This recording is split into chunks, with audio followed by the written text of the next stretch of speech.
Welcome to the Total Outdoors with the Yankee Cowboy. Another gun video for you guys here today at disassembly. Got the Remington model 522 Viper.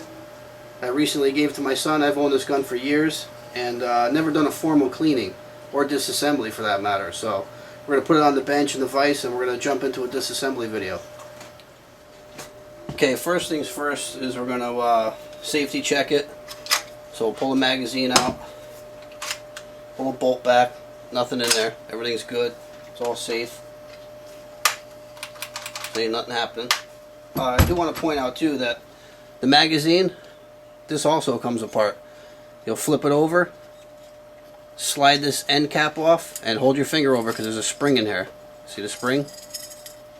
The spring is going to come out, then the magazine, the follower is going to come out. The follower on this is plastic, but as you can see because I've ran a lot of the Thunderbolts lead through this, so there's a lot of lead fouling on it. So we're gonna clean the mag as well. But as you can see over here on the bench, you got your spring, the metal magazine, the follower, and the end cap. So that's show you that right there. That's all stripped down. So there's your magazine all stripped. Now we're gonna hop over into the Viper. We're gonna lay this in the vise because we gotta take some Allen screws out. I'll tell you what, this vise was handy to get. I'm glad I scored this at the good old Walmart. And by the way, speaking of Walmart, I got a few questions about the Remington box over there on the reloading/review bench. I got that thing at Walmart, believe it or not. I want to say about 7-8 years ago. I saw it. Another one of those things I hemmed and hawed on, but I ended up getting it. I probably should have grabbed a few of them. They always put out Winchester stuff around this time of year. They got a lot of nice knives out right now. And usually if I see anything Buck or Winchester, I'll grab it because they usually have good stuff.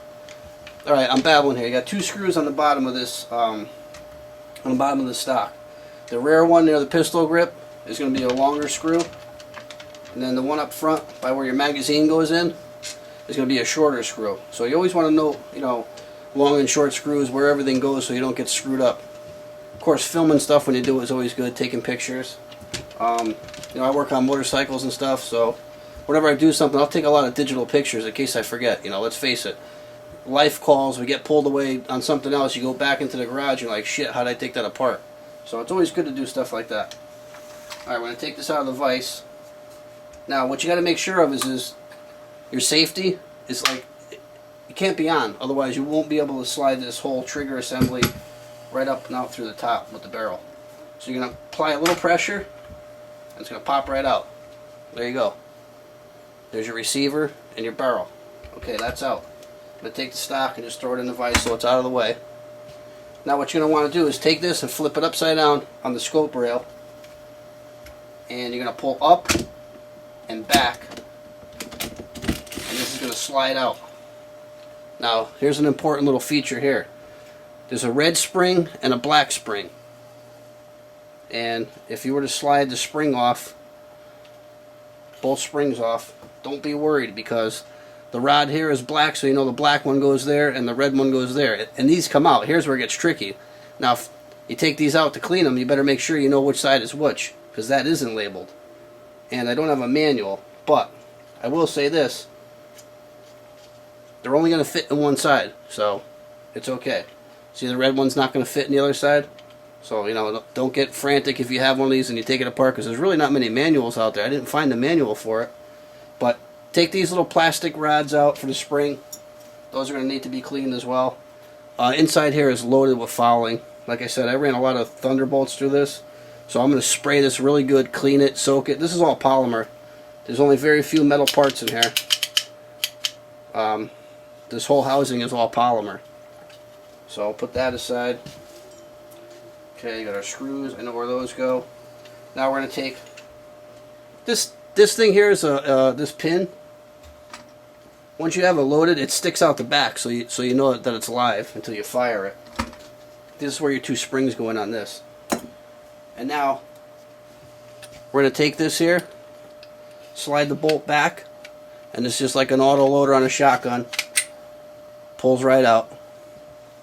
So there's your bolt handle, pulls right out. Now we should be able to slide our bolt out of the receiver. Okay, so here's our bolt. Now this is a 22, it's rim fire, so here's your extractor / pin on the end. This will come out, so you got to be careful. Let me see if I get the camera to focus.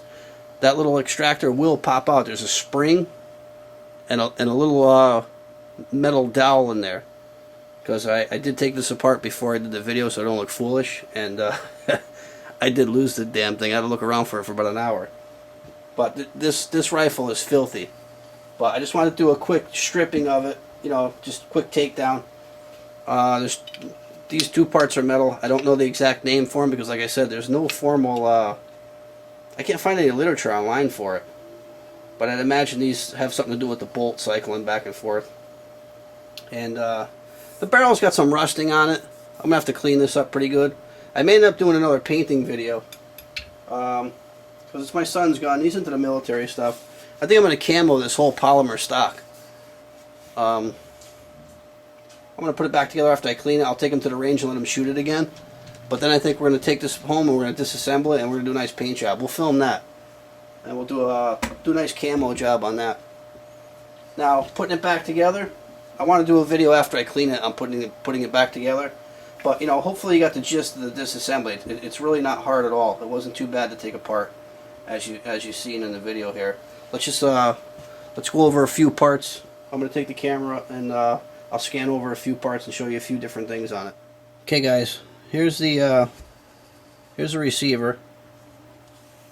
Here's the barrel. Let me see if I can show you, you know, where it's rusted. It's got some rusting going on. It's got some rusting going on towards the end there. Here's the bolt. Let me show you the firing pin I was telling you about right there. The extractor / firing pin. See inside here? Let me see if I can zoom in on that. Oh, too far. Inside here, like I said, there's a rod and a spring. Just be careful on that. I'm going to take that apart when it's time to clean it. There's where the bolt handle goes through. There's the bolt handle right there. This slides in the back of the bolt when you reassemble the gun, which we're going to go over that when I clean it, reassemble it. That slides in the back. 2 springs go inside there. I'll go over it detailed when we put it back together. Here's the 2 springs and the 2 little guide dowels that can only go in one way on the back, so nothing to worry about there. Here's the magazine stripped. There's the end cap, the metal magazine, the spring, and the plastic follower.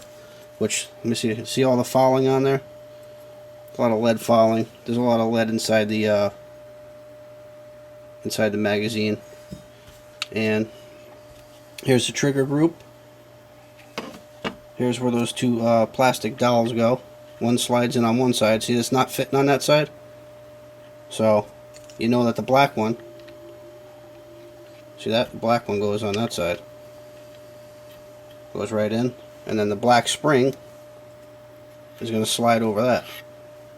Same thing on the other side. But as you can see in here, it's friggin' dirty, man. This thing's caked with see all the lead fouling on it. I mean, this thing has never been really taken apart at all and cleaned. So that's why I want to do this video and do a quick field strip on the Remington Viper 522. Okay, guys, again, if you missed it, the good old Winchester box was purchased at Walmart about 7 years ago. It's a great little box. I keep my reloading. When I do my reloading, I keep the shells I'm working on in there, and you know, some other miscellaneous stuff. Want to just throw out there, if anybody hasn't seen the video that Ebomi did for Mr. 45 Bullet, 10,000 subscriber entry, what a great skit. That was just funny as hell. That was one of the best videos I've seen in a while. So if you haven't checked that out, scoot over to Ebomi's channel and check out that video. It's pretty hilarious. Any questions or comments on the Remington Viper, leave below. Like I said, sorry it wasn't a big detailed video, but when we reassemble it, we'll really go over it good.